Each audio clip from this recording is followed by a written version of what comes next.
Vamos a Brasília agora, que começou essa entrevista coletiva lá do PL sobre esse manifesto em relação à votação deste ano. Para poder discutir tecnicamente com os funcionários do TSE o que é salutar e saudável para a própria democracia. Então, hoje, será apresentado pelo engenheiro Carlos Rocha, que liderou esse estudo técnico e que irá comentar aqui para vocês alguns pontos que merecem ser observados. E eu confesso que fiquei surpreso. Repito, esse relatório não expressa a opinião do Partido Liberal, mas é o resultado de estudos elaborados por especialistas graduados em uma das universidades mais respeitadas do mundo.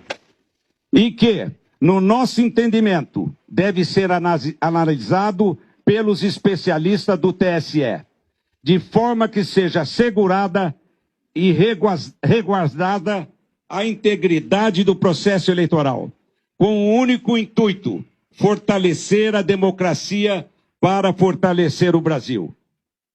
Com a palavra, o engenheiro Carlos Rocha. Boa tarde a todos. Muito obrigado aqui pela oportunidade de falar com vocês. Em primeiro lugar, eu gostaria de destacar que esse ano nós tivemos um avanço muito grande, liderado pelo TSE, na transparência eleitoral. E é um processo de avanço. Foi criada a Comissão de Transparência Eleitoral, o Observatório de Transparência Eleitoral, e no dia 1º de agosto nós tivemos lá na primeira reunião do encontro das entidades fiscalizadoras. Naquele momento, recebemos inclusive vários documentos, sendo que um dos documentos muito interessante, muito bem feito, é o glossário das eleições informatizadas de 2022. E nesse documento, então, estão descritas as funções dos diferentes arquivos que são gerados pela urna eletrônica. E agora, logo após o final do segundo turno, no dia seguinte, o TSE, numa ação de transparência extremamente positiva e de uma maneira pioneira, publicou os 3 arquivos no portal de resultados do TSE. E nesse portal, então, para cada sessão eleitoral aparecem 3 arquivos. O boletim de urna, cuja função é permitir às pessoas conhecerem os resultados de cada sessão e, eventualmente, fazerem testes na totalização.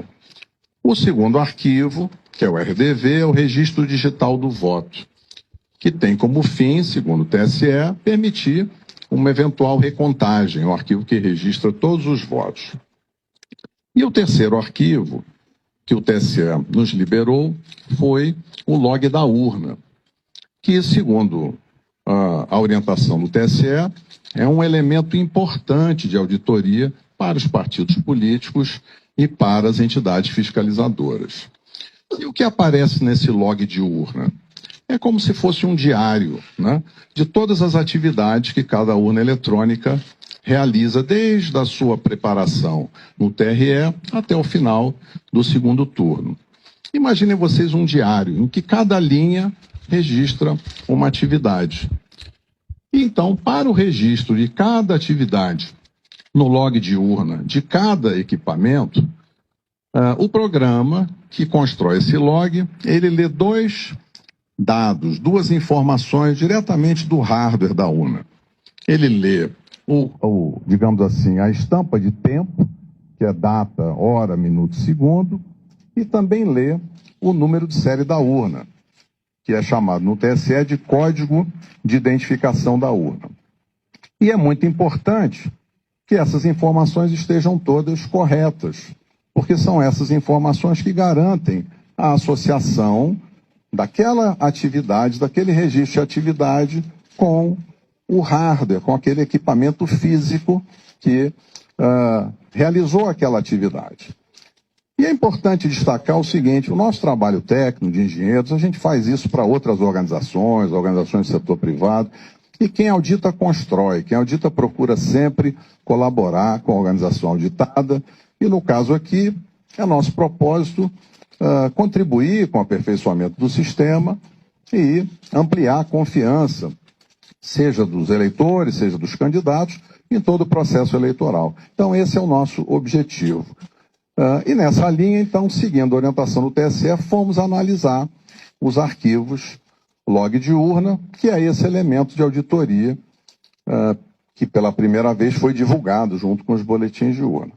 E como é que a gente fez isso? A gente foi buscar uma plataforma inteligente de dados, usamos também plataforma planilhas Excel, mas como as tabelas são muito grandes, foram construídas duas grandes bases de dados, uma com todas as linhas de todos os boletins de urna, para fazer análise de registro de votos, e a outra tabela, uma grande tabela, com todas as linhas de todos os arquivos log de urna, de todas as urnas. São mais de 472 mil urnas.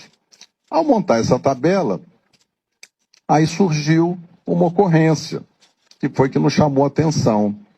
Em alguns milhões, na realidade, em alguns bilhões de linhas, aparece apenas um número, que é um número inválido, ele está fora da faixa de numeração. Os códigos de identificação da urna, que são o número de série, eles vão até um valor de 2 milhões e pouco.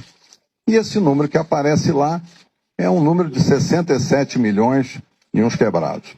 Ora, buscamos diversas formas de encontrar mais informações, mas infelizmente ficou constatado nesse trabalho da equipe técnica que há dois comportamentos diferentes.